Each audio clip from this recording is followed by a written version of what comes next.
Salam sejahtera bagi kita semua. Senang dapat bertemu kembali bersama saya Pastor Charles Sebastian dalam channel YouTube kita Bro Semesta. Saudara-saudari terkasih, hari ini kita telah memasuki hari Minggu biasa yang ke-33. Dan dengan ini kita sudah semakin dekat di penghujung tahun liturgi kita.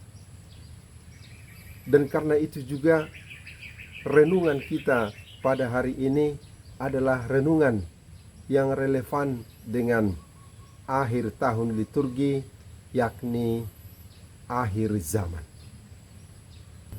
Saudara-saudari terkasih, tentang akhir zaman itu Tuhan Yesus mengajarkan bahwa pada saat itu matahari akan gelap, bulan tidak akan bersinar lagi, dan bintang-bintang akan jatuh.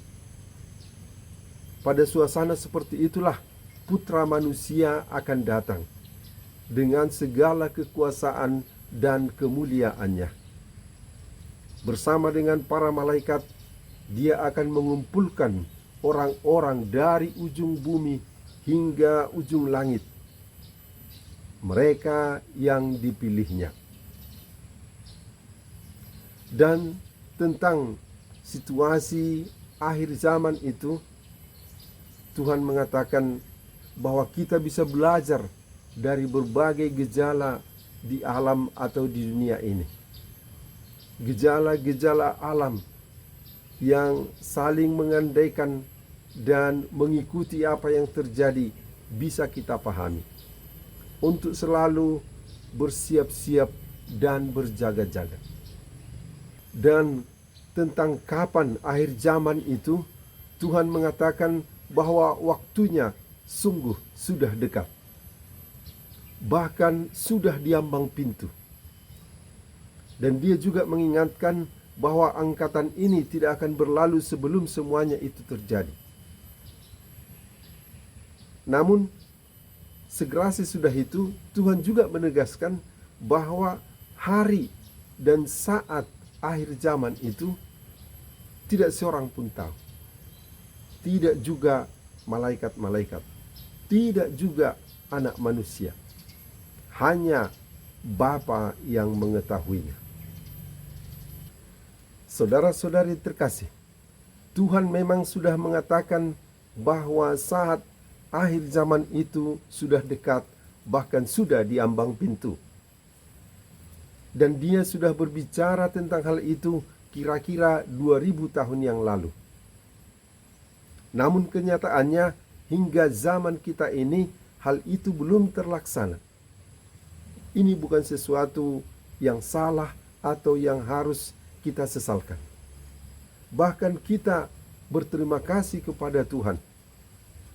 Hingga saat ini kita masih diberi kesempatan untuk hidup. Adalah lebih baik bagi kita bahwa waktu kedatangan hari terakhir itu tetap merupakan penantian.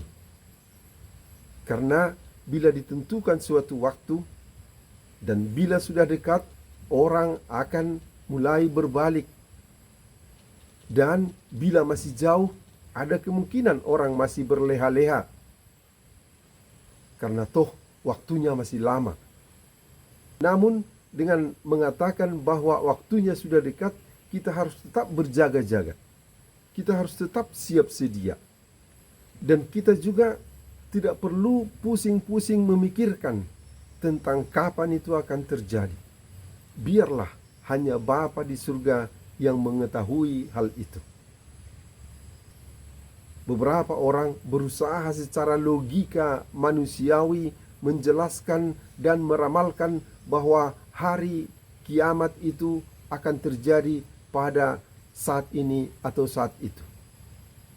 Contoh, menjelang tahun 2000, ada banyak orang yang meramalkan bahwa itu adalah hari kiamat. Dan ada kelompok tertentu yang sudah berkumpul di lapangan luas untuk menantikan hari kiamat itu. Tetapi hal itu tidak terjadi. orang-orang yang berusaha meramalkan atau menentukan satu tanggal hari kiamat itu adalah orang-orang yang ingin menyamakan diri dengan Bapa. Dan karena itu juga berdosa.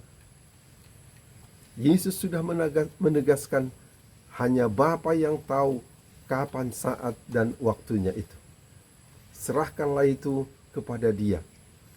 Yang penting bagi kita adalah hidup dengan baik, supaya layak dan siap menerima atau menghadapi kedatangan akhir zaman itu. Saudara-saudari terkasih, renungan ini memberikan kepada kita poin-poin yang perlu kita dalami. Yang pertama adalah bahwa biarlah waktunya belum ditentukan, namun pasti akan terjadi. Dengan demikian, kewajiban kita adalah untuk selalu waspada, siap-siap, dan berjaga-jaga. Dan caranya kita berjaga-jaga dan mempersiapkan diri adalah hidup dengan baik, hidup sesuai dengan sabda Tuhan. Dan dengan demikian, kapanpun hal itu akan terjadi, kita selalu sudah siap sedia. Dan yang kedua adalah kita bersyukur kepada Tuhan bahwa sampai saat ini kita masih diberi kesempatan untuk berbenah diri. Waktu yang masih ada ini kita pergunakan untuk melayakkan diri di hadapan Tuhan, supaya kalau benar-benar hari pengadilan terakhir itu nanti akan terjadi, kita sudah siap dan bisa digolongkan pada kumpulan orang-orang yang dipanggil oleh Tuhan. Saudara-saudari terkasih, hingga di sini saja permenungan kita kali ini. Sampai bertemu pada video-video kita berikutnya. Salam sejahtera bagi kita semua. Pace Ebene.